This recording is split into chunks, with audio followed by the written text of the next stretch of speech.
What's up mga katropa and welcome to Joms TV.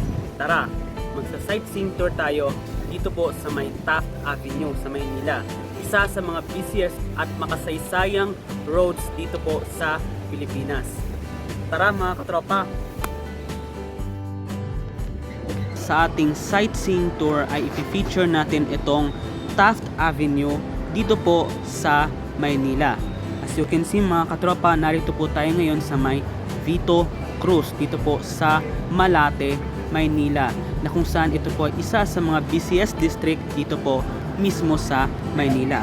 Yan po mga katropa ang De La Salle University, one of the most advanced and world-class universities here in the Philippines, na kung saan marami mga celebrities, politicians, or iba pang mga personalities ang alma mater dyan po sa De La Salle University or DLSU. So sa mga taga De La Salle University, shout out po sa inyo, good luck and God bless po. So yung building na yan mga katropa, yan po yung Henry C.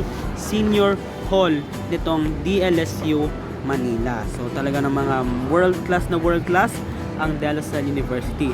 So yung viaduct na yan mga katropa, yan po ang existing na LRT Line 1. So ayan mga katropa, kung medyo natatraffic kayo dito po sa Taft Avenue, why not sumakay kayo ng LRT. Sabi ko nga ay sooner than later ay extended na po yan hanggang Parañaque. So mas mabilis na po ang biyahe mula Caloocan hanggang Parañaque once na matapos na po itong LRT Line 1 Cavite Extension Project Phase 1 na inaasahan po natin sa 2024.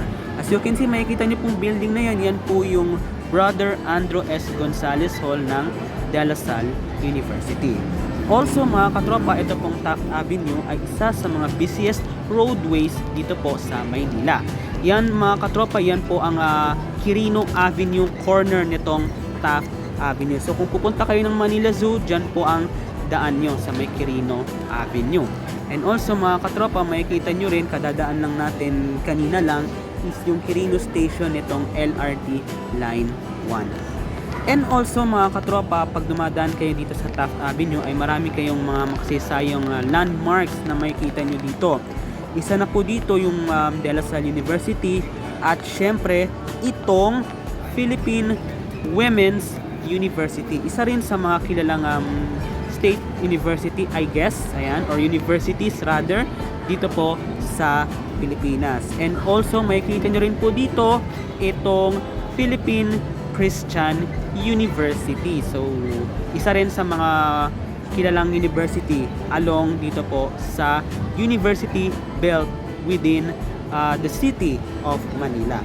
At syempre mga katropa, hindi rin mawawala itong University of the Philippines Manila, or also known as UP Manila. Ito po ang premier medicine school ng ating bansa, na kung saan matatagpuan po dito ang mga world class doctors ng ating bansa. So shout out po sa inyo.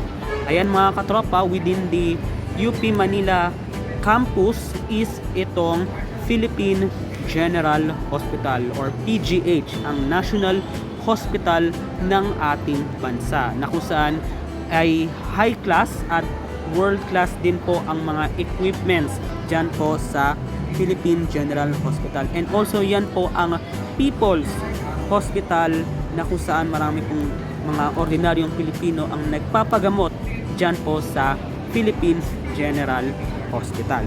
So ito pong part na itong mga katropa ay part na nitong pagitan na yata ito ng Padre Faura. So malapit na tayo sa may Padre Faura dito po.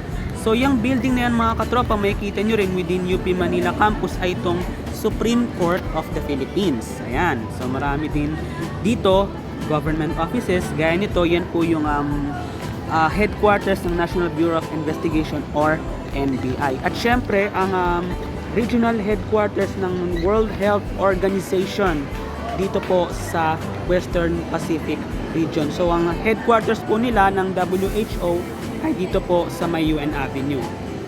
At syempre mga katropa, yung hagdan na yan, yan po yung UN Avenue station netong LRT Line 1. And makikita nyo rin po, yan po yung Luneta Park na kung saan kasalukuyan po yung nire-renovate or pinapaganda. At syempre itong LRT Line 1 Viaduct. Dito po mismo sa may Ayala Boulevard, corner nga nitong Taft Avenue. May kita nyo rin po itong Philippine Normal University, ang Center of Excellence pagdating po sa education. Kaya naman mga katropa, please subscribe to my YouTube channel by clicking the subscribe button, and don't forget to hit the notification bell para naman maging updated kayo sa mga susunod pa nating sightseeing tour at iba pang mga vlogs here at Joms TV.